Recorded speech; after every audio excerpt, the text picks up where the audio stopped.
Sophie Herlès, bonjour. Bonjour. Vous êtes chargée de mission à l'Osmothèque de Versailles. Alors, d'abord, comment on pourrait définir l'Osmothèque? C'est à la fois un conservatoire, un musée, mais c'est plus que ça.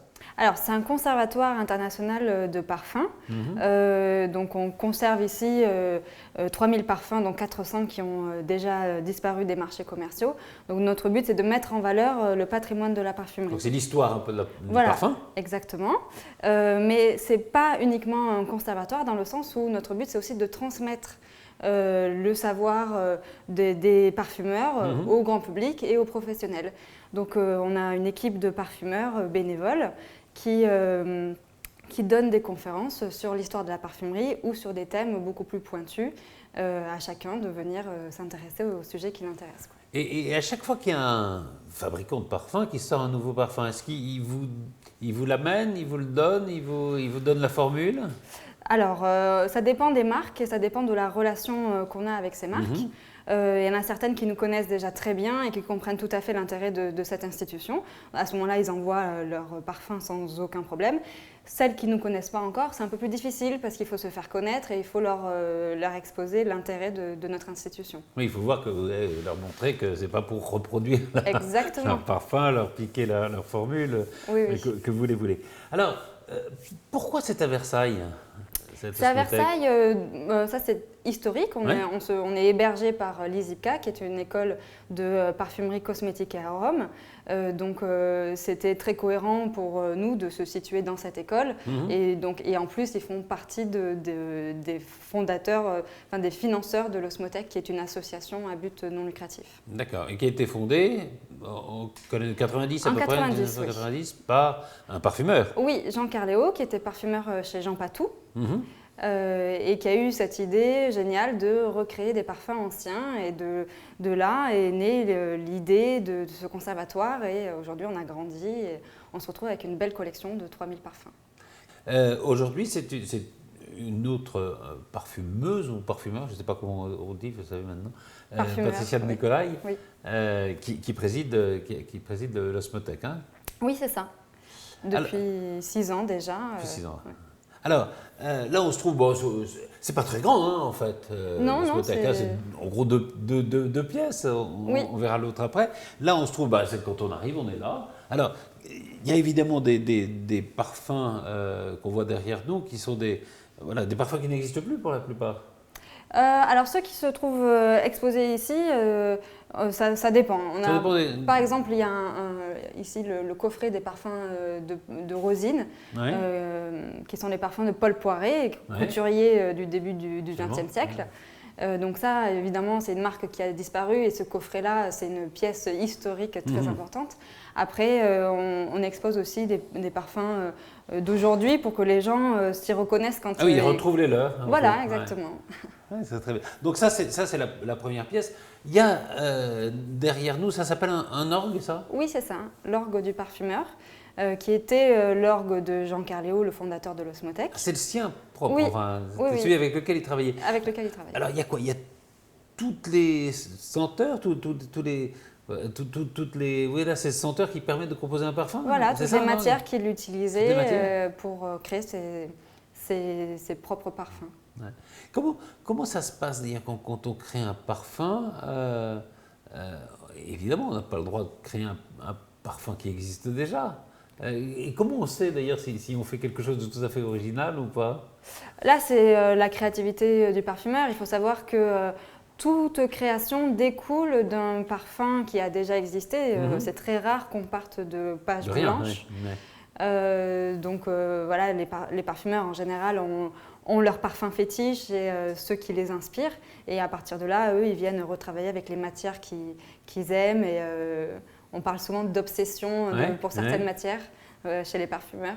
Et quand on s'y connaît un petit peu, évidemment, on voit tout de suite les différences entre Guerlain, Dior, enfin, je sais pas, les grands parfumeurs, non? Oui, il y a des signatures olfactives.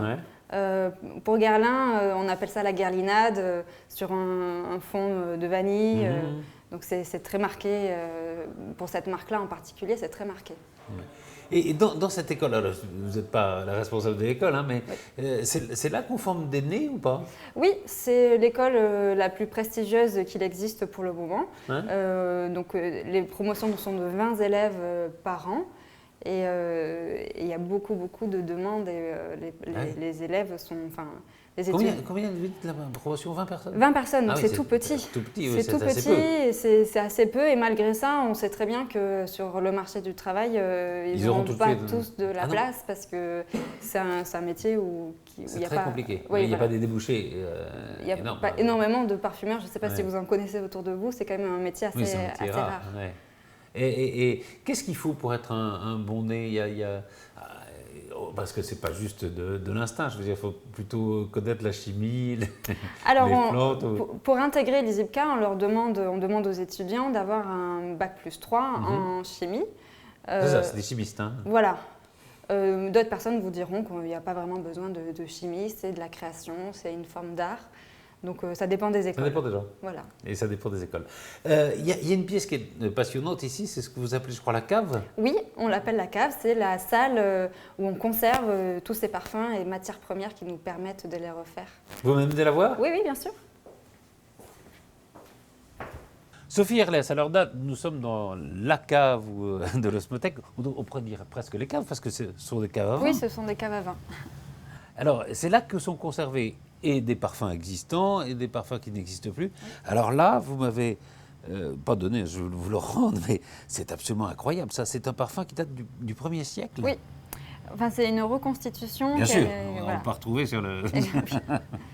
Donc, dans l'armoire de quelqu'un.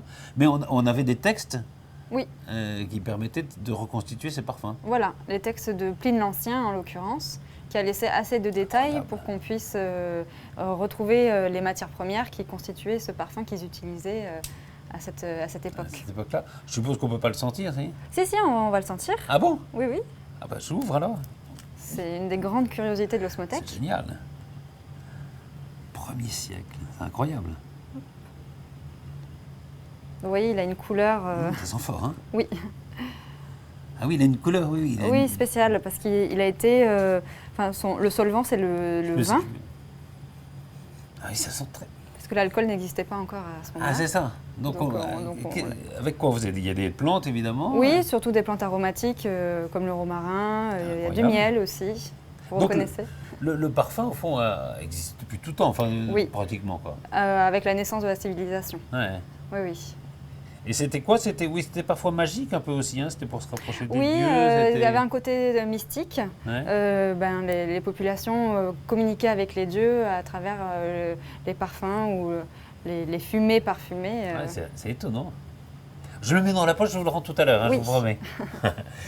Alors donc, dans ces caves, là, il y a des parfums qui ont disparu, mais dont vous gardez la mémoire, donc vous conservez la mémoire. Alors plus récents que datant de Pline l'Ancien, mais enfin qui quand même ont été des parfums mythiques souvent, mais qui n'existent plus, qui ne sont plus fabriqués parce que les maisons n'existent plus, parce que voilà. Oui, ça peut être une des raisons. Je vais vous montrer par exemple l'ambre antique de Coty. Donc Coty, c'était Coty, c'est quoi, les années 50, un peu avant? Avant, c'est au début du siècle. Début du siècle, oui. Donc là, on est en 1905. Ah oui, d'accord. Donc c'est un des premiers parfums qu'il a créé. Hop, je vous le tiens parce que oui, c'était bien bouché, hein. Ah oui. C'est bien aussi, Jim. Et ça, c'est la grande époque du parfum, non? Le début du siècle, fin du 19e, début 20e?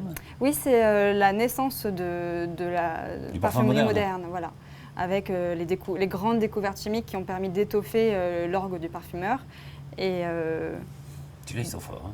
Et donc Coty est très connu pour ses créations, mais aussi sa façon de commercialiser le parfum. Ah oui, c'était un des premiers modernes là-dessus. Alors, attendez, je vais vous enlever ça. Hop. Merci beaucoup. Alors celui-là aussi, non. Ah oui, ça n'a rien à voir.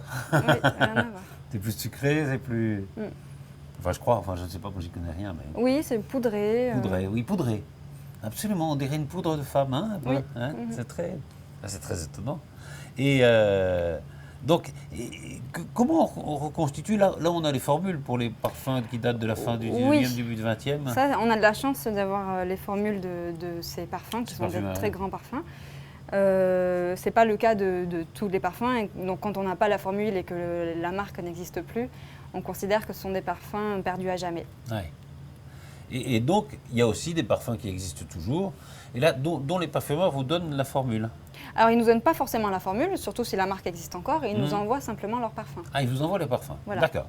Donc ça, on peut trouver aussi, enfin, il y en a beaucoup. Vous avez combien de parfums ici 3000 au total. 3000 au total. Oui. Ah oui, c'est quand même incroyable. Donc, je peux vous présenter un parfum qui existe encore aujourd'hui. Je vais l'ouvrir si je peux. Oui, je l'ouvre. Plus c'est neuf, plus ça s'ouvre. Ça, c'est des parfums qui existent aujourd'hui. Voilà. Comment, alors, les particuliers qui viendraient à Versailles, comme ça, ils n'auraient pas la chance, comme nous, de pénétrer dans cette osmothèque, sauf s'il y a des conférences, c'est ça? Exactement. Alors, oui. On organise des conférences pour partager cette formidable collection avec. C'est quelque chose de plus intéressant. Hein. Avec le public. Alors la cave, par contre, cette salle est toujours fermée au public. D'accord. C'est trop précieux. Par contre, on les reçoit et on leur raconte l'histoire de la parfumerie ou une conférence sur un thème précis. Et donc on les fait toujours sentir, on leur fait sentir une vingtaine ou trentaine de parfums par conférence. La cave, elle est ouverte aux chercheurs, non? Aux étudiants, oui, on fait des séances d'olfaction, notamment pour les étudiants de l'ISIPCA, qui veulent aborder un sujet précis. Donc, par exemple, on peut leur faire sentir tous les parfums Coty. C'est hyper intéressant. D'accord, oui, c'est ça, c'est faire de recherche. C'est le seul endroit où on va les trouver, donc c'est intéressant de comprendre la signature olfactive, par exemple. Eh ben, merci beaucoup, Sophie Herlès, pour cette visite de ce lieu assez extraordinaire, assez exceptionnel, qui se trouve donc à Versailles et qui s'appelle l'Osmothèque. Merci beaucoup. Avec plaisir.